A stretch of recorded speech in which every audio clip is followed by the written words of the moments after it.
ሰላም እንዴት አላችሁ? የኢትዮ ታይምስ ቤተሰቦቻችን የዕለተ እሁድ የረፋድ መረጃዎችን ይዘንላችሁ ቀርበናል። ከመረጃዎቻችን መካከልም በኦሮሚያ ክልል አርሲ ዞን ሽርካ ወረዳ ታጣቂዎች አሁንም ምዕመናን ላይ ግድያና እገታ መፈጸማቸውን በዞኑ ሀገረ ስብከትና በኢትዮጵያ ኦርቶዶክስ ተዋሕዶ ቤተክርስቲያን ትናንት አመሻሽ ላይ መነገሩን፣ በደባርቅ ዩኒቨርሲቲ ከሰሞኑ በግቢው ትምህርታቸውን እየተከታተሉ የሚገኙ ተማሪዎች ዩኒቨርሲቲው ከሚያቀርብላቸው የምግብ ጥራት ጋር በተገናኘ ባላቸው ቅሬታ ምክንያት ሰልፍ አድርገው ተማሪዎቹ አድርገውት የነበረው ሰልፍ ላይ በጸጥታ አካላት በተተኮሰ ጥይት ህይወታቸው ያለፈ ተማሪዎች መኖራቸው በማህበራዊ ትስስር ገጾች ሲዘዋወር ቆይቷል። ጉዳዩን አስመልክቶም ዩኒቨርሲቲው መግለጫ ወጥቷል። ዩኒቨርሲቲው ያወጣውን መግለጫ በዜናችን በዝርዝር እናስደምጣችኋለን። በማርበርግ ቫይረስ ሌላ ሞት መመዝገቡ ተሰምቷል። በትናንትናው ዕለት በማርበርግ ቫይረስ ምክንያት የአንድ ሰው ህይወት ማለፉ ሪፖርት ተደርጓል። በሰባት ሰዎች ላይ የላቦራቶሪ ምርመራ ተደርጎ በሁለት ሰዎች ላይ ቫይረሱ እንደተገኘ መረጃዎች ወጥተዋል። ይህን መረጃም በዜናችን በዝርዝር እንመለከተዋለን። በማዕከላዊ ኢትዮጵያ ክልል ምስራቅ ጉራጌ ዞን መስቃን ወረዳ 8 የአንድ ቤተሰብ አባላት አብረው ከተመገቡ በኋላ የሰባቱ ህይወት ማለፉን ተከትሎ ፖሊስ ለሞቱ እንደ ምክንያት ብሎ የጠረጠረውን የምግብ መመረዝ ሊሆን እንደሚችል ሲሆን ቤተሰብ በቤት ውስጥ ያዘጋጀው ምግብ ይህን ያክል ሞት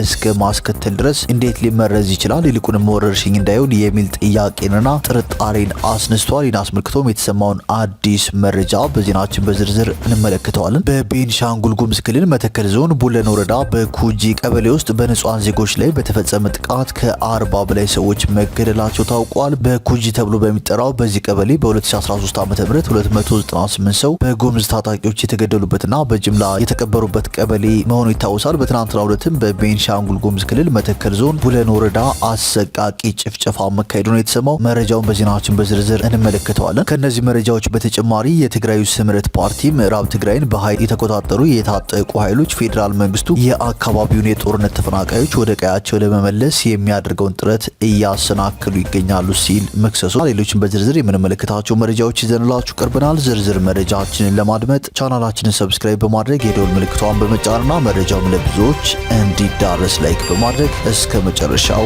አብራችሁን ቆዩ።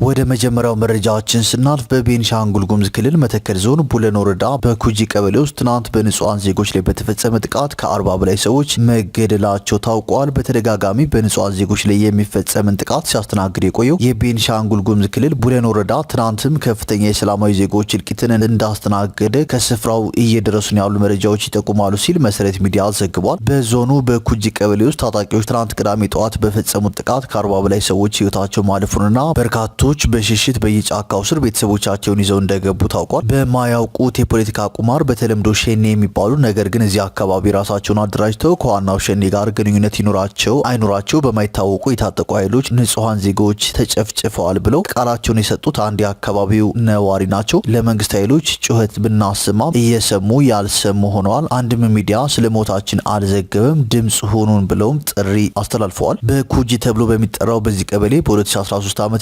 298 ሰው በጉሙዝ ታጣቂዎች የተገደሉበትና በጅምላ የተቀበሩበት ቀበሌ መሆኑ ይታወሳል። በአሁኑ ጥቃት ከአንድ ቤተሰብ 6 አባላት የተገደሉባቸው እንዳለ የታወቀ ሲሆን በአካባቢው በአብዛኛው የሽናሻ ብሔር አባላት የሚኖሩበት ነው። ከሟቾቹ መካከልም አብዛኛዎቹ የብሔሩ ተወላጅ መሆናቸው ታውቋል። አሁን ሟቾቹን እየቀበሩ ነው፣ ደውለው ነው የነገሩኝ፣ የጉሙዝ ልጆች ስደት ላይ ናቸው በማለት አንድ የጉሙዝ ብሔር ተወካይ ስሜ አይጠቀስ ብለው ተናግረዋል ሲል መሰረት ሚዲያ ጨምሮ ዘግቧል። የክልሉ መንግስት እንዲሁም የፌዴራል መንግስት እስካሁን በግድያው ዙሪያ ያሉት ነገር ባይኖርም የቡለን ወረዳ ወጣቶች ስፖርት ጽህፈት ቤት ትኩረት ለኩጂ ቀበሌ ነዋሪዎች የሸኔ ታጣቂዎች ተኩስ በመክፈትና ቤት በማቃጠል ላይ ይገኛሉ፣ የጸጥታ ኃይሎች እንዲደርሱላቸው ጥሪ አስተላልፈዋል በማለት በፌስቡክ ገጹ አጋርቷል። በዚህ ዙሪያም የክልሉን ፕሬዚዳንት አቶ አሻድሊ ሀሰንን እንዲሁም የኮሚኒኬሽን ቢሮ ኃላፊውን አቶ መለሰ በየነን በስልክ ለማግኘት ያደረግነው ሙከራ ስልክ ባለመነሳቱ አልተሳካም ሲል መሰረት ሚዲያ ጨምሮ ዘግቧል።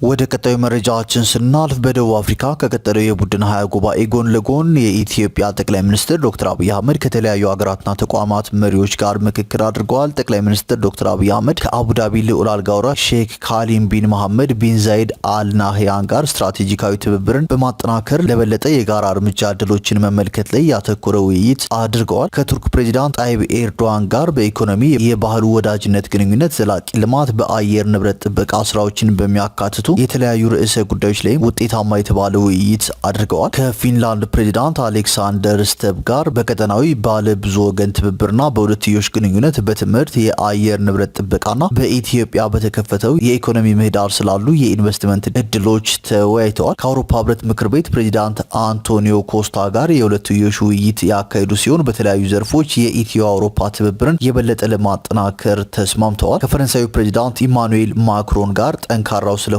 የሁለቱ ሀገራት ትብብሮች ስላለበት ደረጃ መክረዋል። ከጀርመን ቻንስለር ፍሬድሪክ ሜርዝ ጋር የተወያዩ ሲሆን ውይይቱ በቁልፍ የጋራ ፍላጎት ጉዳዮች ላይ ያተኮረ ሲሆን የኢትዮጵያና ጀርመን ትብብርን ለማጠናከር የሚረዱ መንገዶችን ለመፈለግ ኢትዮጵያ ያላትን ፍላጎት ገልጸዋል። ከኖርዌይ ጠቅላይ ሚኒስትር ጆናስ ጋህርስተር ጋር በአየር ንብረት ጥበቃ ስራ ትብብር የጋራ ትኩረት በሚሹ የባለ ብዙ ወገን ጉዳዮች ብሎም ትብብራችንን በሚያጠናክሩና ዘላቂ እድገትን በሚያሳድጉ የኢንቨስትመንት እድሎች ላይ ተወያይተዋል።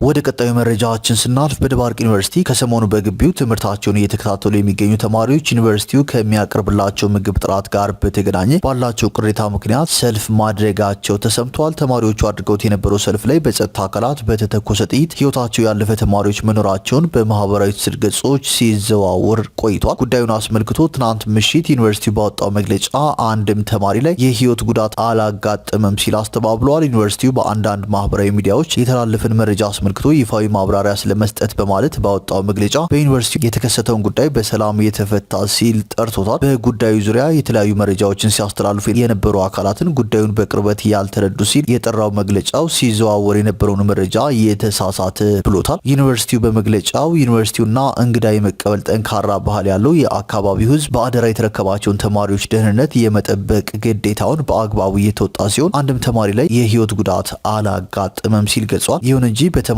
በጸጥታ አካላት መካከል ግጭት ተፈጥሮ እንደነበር ያላስተባበሉ መግለጫው በግጭቱ አካላዊ ጉዳት ያጋጠማቸው ተማሪዎችና የተወሰኑ ካምፓስ ፖሊሶች ተገቢው ሕክምና እየተደረገላቸው ይገኛል ብሏል ሲል ቲክቫህ ኢትዮጵያ ዘግቧል። ወደ ቀጣዩ መረጃችን ስናልፍ በአርሲ ሌላ አሳዛኝ መረጃ ተሰምቷል። እኛ ጋር የምስራች የለም። ሽርካ ወረዳ ላይ ከትናንት በስቲያ ሌሊት ለትናንት አጥቢያ 3 ሰዎች ተገድለዋል፣ 4 ሰዎች ደግሞ ታግተዋል ሲል የአርሲ ዞን ሀገረ ስብከት አስታውቋል። ያለፈው ጥቃት ውሳኔ ሳያገኝ ግድያው በየጊዜው እየቀጠለ አሁንም ይህንን አሳዛኝ ዜና እየሰማ ነው በማለት ደግሞ የኢትዮጵያ ኦርቶዶክስ ተዋሕዶ ቤተክርስቲያን ገልጻለች። በኦሮሚያ ክልል አርሲ ዞን ሽርካ ወረዳ ታጣቂዎች አሁንም ምዕመናን ላይ ግድያና እገታ መፈጸማቸውን የዞኑ ሀገረ ስብከትና የኢትዮጵያ ኦርቶዶክስ ተዋሕዶ ቤተክርስቲያን አመሻሽ ላይ ተናግረዋል። በኢትዮጵያ ኦርቶዶክስ ተዋሕዶ ቤተክርስቲያን የአርሲ ዞን ሀገረ ስብከት አመራር የሆኑና ስሜ ቢጠቀስ ለደህንነት ያሰጋኛል ያሉ አመራር እኛ ጋር የምስራች የለም። ሽርካ ወረዳ ላይ ከትናንት በስቲያ ሌሊት ለትናንት አጥቢያ 3 ሰዎች ተገድለዋል፣ 4 ሰዎች ታግተዋል ብለዋል። ግድያው የተፈጸመው በአርሲ ሆንቆሎ ዋቢ ወረዳ ድንበር በሆነው በሽርካ ወረዳ ልዩ ቦታው ሚታና ቀበሌ ገበሬ ማህበር መሆኑንም ተናግረዋል። እየተፈጠረ ያለው ነገር የሚያሳዝን ነው በማለት በግድያው ጥልቅ ሐዘን እንደተሰማቸው የገለጹት የአገረ ስብከቱ አካል ጉዳዩን ለጠቅላይ ቤተ ክህነት ከማሳወቅ ውጪ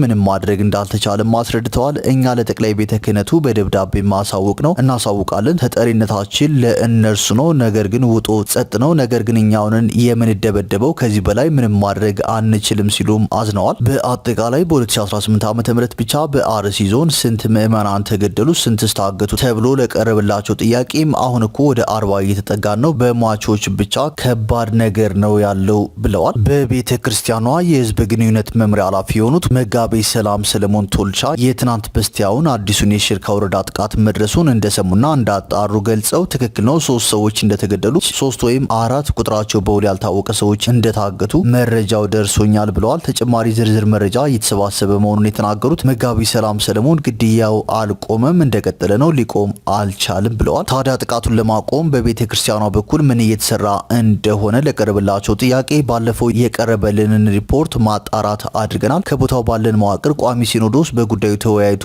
መግለጫ አውጥቷል። መግለጫውም ለሚመለከተው እንዲደርስ አድርገናል የሚል ምላሽ ሰጥተዋል። ከዚያም በኋላ ቋሚ ሲኖዶስ ልዑክ ልኳል። ልዑካኑ ያመጡትም ሪፖርት ቀርቧል። በቀጣይ ቅዱስ ሲኖዶስ የሚሰጠውን ውሳኔ መጠበቅ ነው ያለብን። ያለፈው ጥቃቱ ውሳኔ ሳያገኝ ግድያው በየጊዜው እየቀጠለ አሁንም ይህንን አሳዛኝ ዜና እየሰማን ነው ሲሉ ገልጸዋል። በአርሲ ዞን ባለፉት 3 ዓመታት በታጣቂ ታጣቂዎች በተከታታይ የተፈጸመ ያለውን ጥቃት የሚያስቆም ባለመገኘቱ በ2018 ዓ.ም ግድያና እገታው ቀጥሏል። አዲስ ግድያና እገታ በተፈጸመበት ሽርካ ወረዳ ብቻ እንኳን ባለፉት ዓመታት ከ120 በላይ ምዕመናን መገደላቸውን ቲክቫህ ኢትዮጵያ ዘግቧል።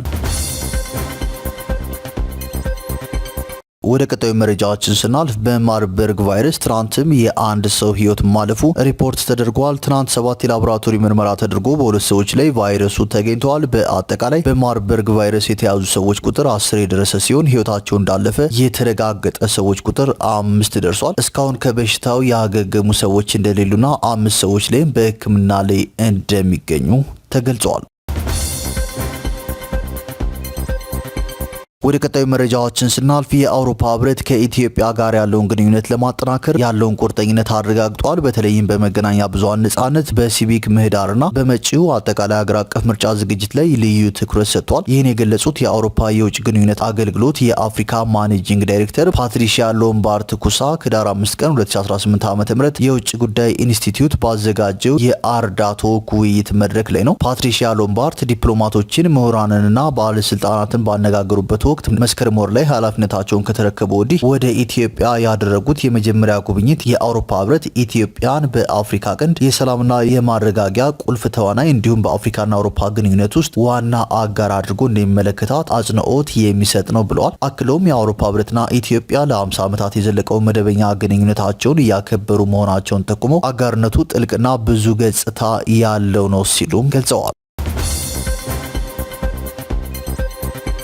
ወደ ቀጣዩ መረጃዎችን ስናልፍ የትግራይ ስምረት ፓርቲ ምዕራብ ትግራይን በኃይል የተቆጣጠሩ የታጠቁ ኃይሎች ፌዴራል መንግስቱ የአካባቢውን የጦርነት ተፈናቃዮች ወደ ቀያቸው ለመመለስ የሚያደርገውን ጥረት እያሰናከሉ ይገኛሉ ሲል ከሷል። ፓርቲው አካባቢውን በኃይል የተቆጣጠሩ ኃይሎች ተንኳሽና አባባሽ ድርጊቶችን በመፈጸም የፕሪቶሪያውን የግጭት ማቆም ስምምነት በመጣስ ላይ ናቸው ብሏል። አንዳንድ የሃይማኖት መሪዎችና ምሁራን የግጭት ማቆም ስምምነቱንና የትግራይን ህገ መንግስታዊ ድንበር በሚጥሱ ተግባራት ተሰማርተዋል በማለትም ፓርቲው ተመሳሳይ ክስ አቅርበዋል። በአቶ ጌታቸው ረዳ የሚመራው ፓርቲ አያይዞም የፌዴራል መንግስቱ ባለስልጣናት ችግሩን ለመፍታት እርምጃ አልወሰዱም በማለትም ተችቷል።